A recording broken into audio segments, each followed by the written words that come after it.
In today's video, I'm going to teach you how to add a background image in Flutterflow. This is a fantastic way to make your app visually appealing and give it a personalized touch.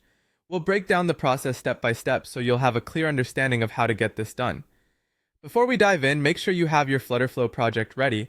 If you haven't already, open your web browser and head over to app.flutterflow.io. Once you're there, log in with your credentials and open up the project you want to work on. Next, decide which page you'd like to personalize with a background image. As an example, let's assume you're working with the home page. With that set, let's dive into the interface. On the left-hand side of your screen, you'll notice a sidebar. Locate the plus build icon there and click on it.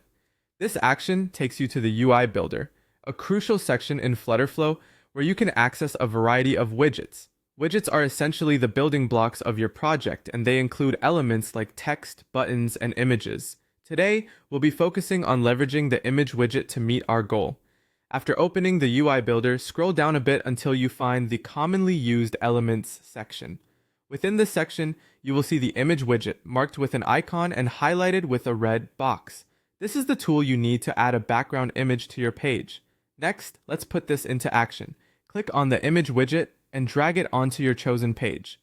You have the option to drop it inside a container if you're using one, or you can place it directly onto the scaffold, which serves as the primary layout area of your app. Doing this integrates the image right into your project. However, to truly establish it as a background, positioning is key. It needs to be the farthest back element on your page. This is where employing a stack layout becomes incredibly useful. Utilizing a stack layout allows you to layer widgets on top of one another in a structured manner.